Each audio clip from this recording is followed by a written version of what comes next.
ये ईरान की अंदर एक लड़ाई चल रही है और ये भाई लोग एक जगह के ऊपर छुपा हुआ है। मुझे नहीं मालूम कि इसको हमारा नंबर कहाँ से मिला और क्यों ये हमें फ़ोन कर रहा है, खुदा ही जान सकता है। मगर इसकी 2 बातें समझ में आई, छुपे हुए हैं, प्रेयर करो, ये इसने कहा। तो मैं चाहता हूँ, मुझे इस भाई का नाम भी नहीं पता, मगर जो भी है ये, आप लोग इनके लिए ज़रूर प्रार्थना करिएगा, जो हमारे ऑनलाइन अभी हमारा परिवार हमें अलग-अलग जगहों से देख रहा है। प्रभु आपको बरकत दे। Bengal, Bombay, Germany, France, Australia, New Zealand, आप जहां-जहां पर भी इसको अभी स्ट्रीम कर रहे हैं, खुदावन आपको बहुत बरकत दे। सिंगापुर वाले नाराज हो रहे थे कि आप हमारा नाम नहीं लेते। जी, आप भी बहुत प्यारे हैं, तो आप इस भाई के लिए प्रार्थना करिएगा। शायद आपको नहीं मालूम, एक चर्च है लेह में, जहां पे -24 डिग्री, अभी भी वहां पर -13-14 है, लेह के ऊपर चाइना बॉर्डर पे। तो उन लोगों का भी एक मैसेज आया। वहां पर हमारे एक अंकल है, उनका नाम हैप्पी अंकल है। वो 75 इयर्स के हैं और उनका एक मैसेज थोड़े दिनों पहले किसी के जरिए मेरे पास आया कि हमारे चर्च में सर्विस नहीं हो रही है क्योंकि वहां पे हालात थोड़े गड़बड़ है, आप प्रार्थना करना। आप सोचेंगे कि लेह में जहां पे सड़क नहीं है, जहां पर आदमी जा नहीं सकता, वहां पे चर्च शुरू किसने किया? लेह की जो पूरी जनता है वो खाली 3 महीने या 4 महीने, जितने लोग लेह गए हैं वो जानते हैं इस बात को, कि खाली 3 महीने वहां काम होता है। बाकी समय बर्फ रहती है वहां पे। और जब बर्फ हटती है तो वहां पे कुछ उगाया नहीं जा सकता, कुछ बोया नहीं जा सकता। वो एक पहाड़ी रेगिस्तान है। तो वहां पर भी कोई गया और किसी ने चर्च स्टार्ट किया। ये मिशंस की बातें हैं। जो सेवकाई करने निकलते हैं या सेवकाई करने जाते हैं, उनको मिशनरी बोलते हैं। क्या बोलते हैं? क्या बोलते हैं? ये जड़ा अस्पताल है, ये मिशन अस्पताल है। ये जड़ा स्कूल है, ये मिशन स्कूल है। क्यों इसको मिशन बोलते हैं? मिशन और हनीमून च फर्क होता है। किन्ने समझते हैं? किन्ने समझते हैं? मिशन और हनीमून, हनीमून च कितने गए ने? जिनने शादी के बाद घूमने गए हैं, कितने गए अपने शादी के बाद अपनी हस्बैंड वाइफ घूमने गए हैं? बाकी नहीं गए। गया तो गया, हाँ गया। जेड़े भी नहीं गए, मैं अभी मैरिज कॉन्फ्रेंस बुलाना, अपने अपने हस्बैंडा नु लेके आयो। जे तब नहीं गए, मैं हुण भेज देना। चिंता नहीं है, गारंटी मेरी है। मैं यहां से ही भेजना, बैग लेके आयो साथ में। हनीमून में जाते हैं तो वहां पर ना प्यारी प्यारी बातें होती हैं। चाय कैसी थी, हाउ वाज द कॉफी, हाँ खाना मिला कि नहीं मिला, ब्रेकफास्ट में नमक था, अंडा आपका सही से सेका हुआ था कि नहीं था।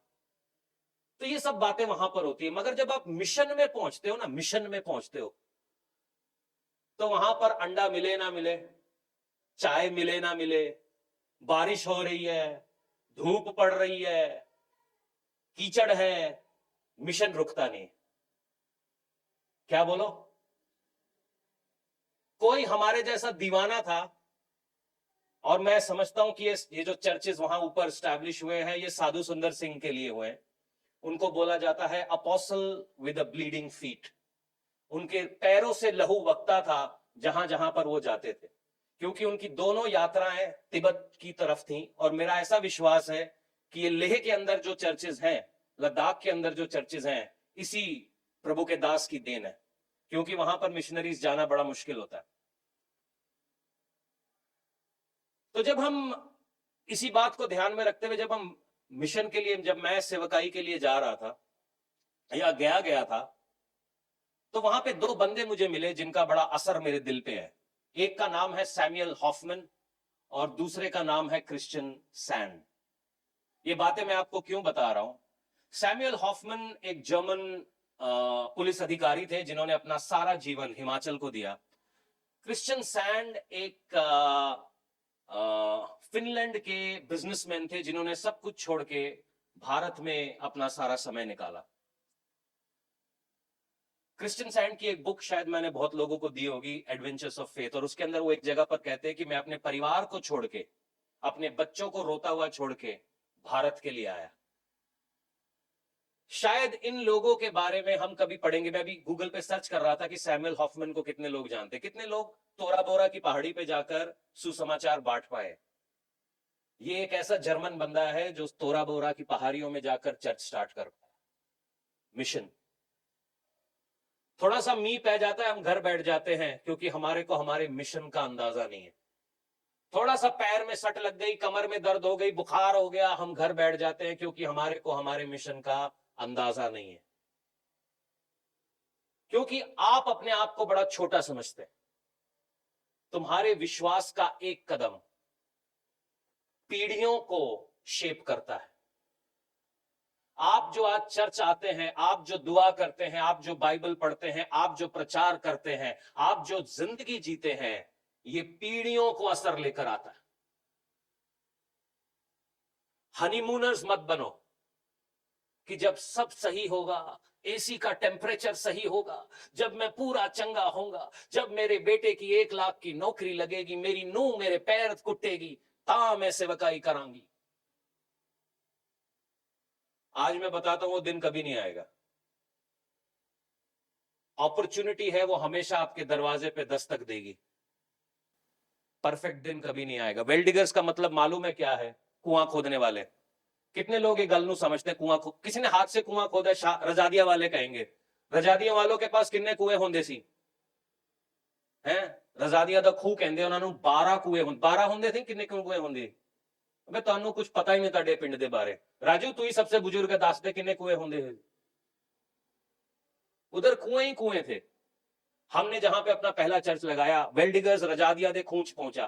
कुआं खोदना मालूम है क्यों होता है? आपको ऊपर पानी नजर नहीं आएगा, आपको विश्वास से पहला फावड़ा मारना है और उसको खोदते जाना है, खोदते जाना है, खोदते जाना है, खोदते जाना है, कचरे में से, कीचड़ में से, और कभी ना कभी वो एक पानी निकलेगा उस उम्मीद में, क्योंकि ऊपर कुछ नहीं दिख रहा, आप गहरे जा रहे हो। आज का जीवन यही है कि हमें गहरा उतरना पड़ेगा, कचरे में से होकर गुजरना पड़ेगा, ताकि एक कुआं निकले। और कभी ना कभी ये उम्मीद करेंगे कि उस कुएं पर एक सामरी स्त्री यीशु से मिलेगी, जिससे समरिया बदल जाएगा। इतना आसान नहीं है। ये सुनने में बहुत आसान है, आमीन बोलना आसान है, मगर सोचो, याकूब ने कुआं खोदना बंद कर दिया तो मैनू की। मगर विश्वास से याकूब ने कुआं खोदा, सामरी स्त्री जिंदा जो चश्मा है उससे मिली उस कुएं के ऊपर। याकूब बोला, मैं तो मर चला यार, यहां पे इतने झगड़े हैं, मैं नहीं खोदना यहां कुआं। उसी प्रकार से मिशंस कभी खत्म नहीं होते। मेरे नाना जी 65 की जंग में थे, जब इंडो चाइना वॉर हुई थी। अभी भी जंग चल रही है, पता नहीं, स्टोरीज हमें पता नहीं चलती। उनके पास कपड़े नहीं थे, हथियार नहीं थे, उनके पास सिर्फ ऑर्डर थे, पीछे नहीं हटना। मेरी जिंदगी में कभी मौका दिया तो मैं अरुणाचल की उस जगह पे जाके देखना चाहता हूं कि जहां पर इन्होंने जंगों को लड़ा। ऑर्डर्स थे इनके पास। इनके पास वायरलेस सेट नहीं था, क्योंकि वायरलेस इंडियन फौज के पास उस समय थी नहीं, और जो भी थे वो नीचे थे। तो इन तक खबर पहुंचाई गई एक टेलीग्राम के जरिए से कि पोस्ट नहीं छोड़नी है, बस, और उसके आगे पीछे कुछ नहीं। और बाकी चीजें आप वॉर स्टोरीज में देख सकते हैं।